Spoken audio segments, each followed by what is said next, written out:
Hello everyone, my name is Daniel Creel, brand ambassador of PinSeeker, and today we're going to be talking about a fun subject, how do I hit the ball further? So that's going to be a couple of things that we got to look at, which is our power source. So we have to have club speed first that tells us how fast we can swing it, and then we got to get the end result, which is the ball speed. How well did we hit that? So there's a couple of different things that play into this if you want to increase your club speed and ball speed. And there's 5 main things, and we're going to be talking about one of them, and it's going to be the last one that I list. Number 1 is going to be strength, physical strength. The stronger you are, the more opportunity you have to swing faster. So strength, you can go to the gym. 2, flexibility. The more flexible you are, the better you can maybe time the movements of the golf swing and get in better positions. So many different moves that we need to have flexibility in to make this swing happen. Number 3, which is the most popular, that people come into my bay and think that they can just automatically improve technique and they're gonna hit it further. Well, they're in luck because you can. It's all about hitting the ball solid. So technique is a very popular one. And I always tell people, hit it in the center of the face. That's the quickest way to get longer. And then we're gonna talk about levers. So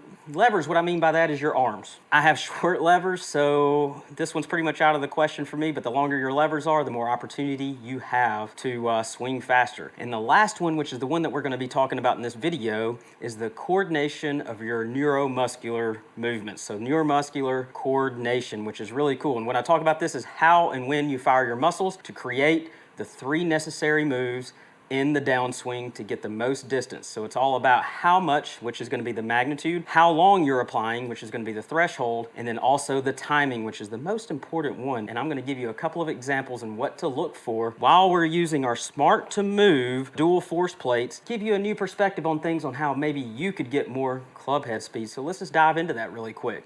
So what I'm going to do is hit a ball really quick, and then we're going to analyze my swing, and I'm going to go over what you need to look for to get the maximum power with your lateral, rotational, and vertical. So let's go ahead and hit.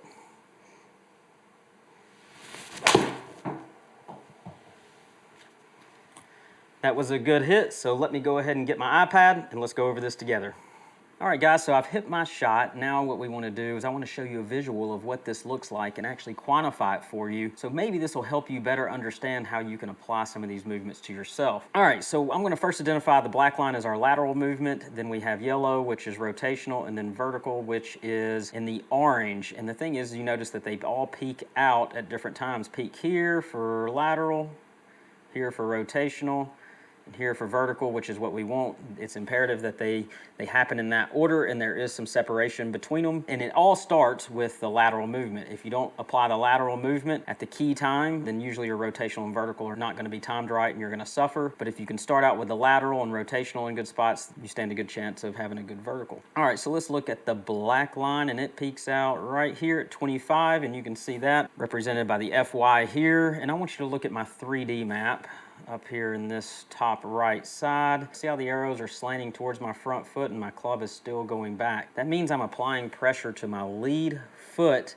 before I finish my backswing, and that is very important to start a good lateral movement and stand a chance of timing all these 3 movements before impact. So you'll notice because I start there and I start going forward, you can see the arrows really slanting towards the target, and I peak out here at 25, and my arm is roughly at a 45-degree angle to the ground, which is a good spot. So you want to peak out anytime before that or at that 45-degree angle. So I've got 1 of 1 timed correctly. Now I'm going to go to my rotational, which I peak out at 60, 61, which is a little low, but I am hitting a 7-iron here. But the thing is I do peak out at lead arm parallel to the ground, which is at a 90-degree angle there, which is very good. So I'm 2 for 2, and that gives me a good opportunity to peak out with my vertical right here, which my club is roughly parallel to the ground, so I have quite a bit of room. And if you follow this, I have all this room right here to start lifting off the ground and applying that leverage that I got and the forces that I'm getting from the ground through the impact zone to get that whipping effect. So what we see a lot of times is the golfers are right at peak here, and the club is already at the impact zone, so they don't get the benefit of the jumping or using the leverage from the ground. As you'll notice, I'll keep going through here.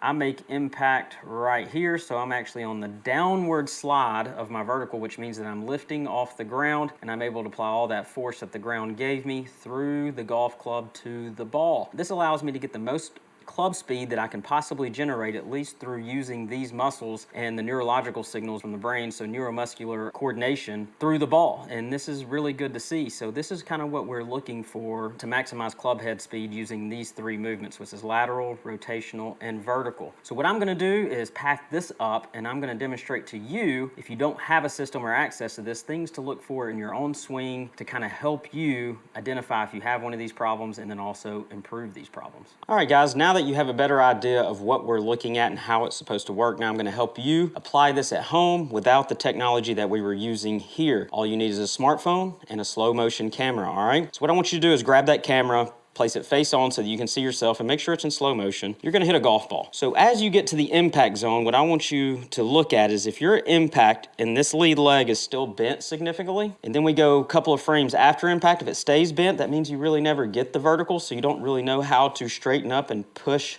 back. And what I mean is push this left glute back behind you, or it does straighten up and it just happens too late. Most of my golfers do end up straightening up and they just do it too late. And just think about shooting a basketball. When you release the basketball, your legs are straight and you're coming off the ground. That's when you're applying the most pressure. So if you're hitting the golf ball and you're still putting pressure into the ground, or you never release the pressure, then you're losing swing speed, okay? You're not very efficient. So I'm coming into impact.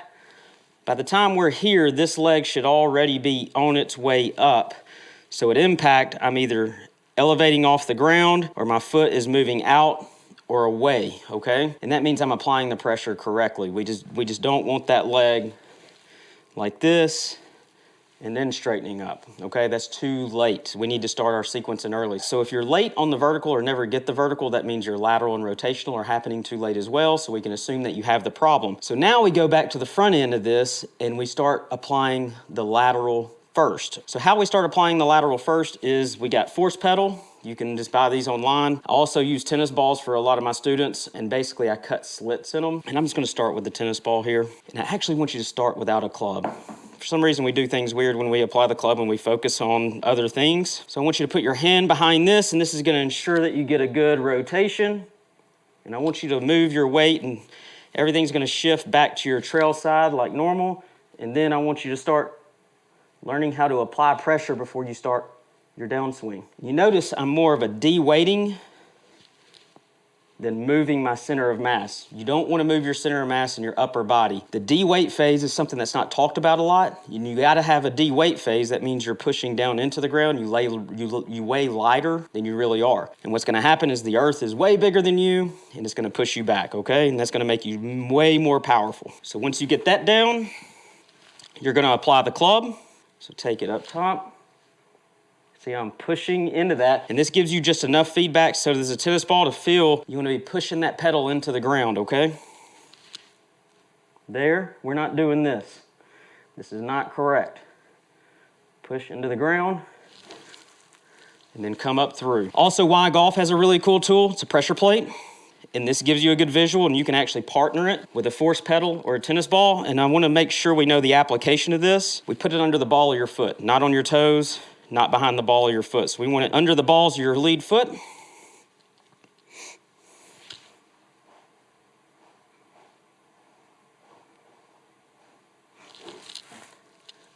There you go, and you can see that I almost fell forward. That means I'm very efficient. I had a lot of energy coming through. There is not a bad thing about falling forward. I highly recommend that you start these drills with just simple rotation, application, and just learning how the body works, and then apply the golf club slowly, okay? If you're new to our channel, make sure you hit like and subscribe. We have new content coming out every week.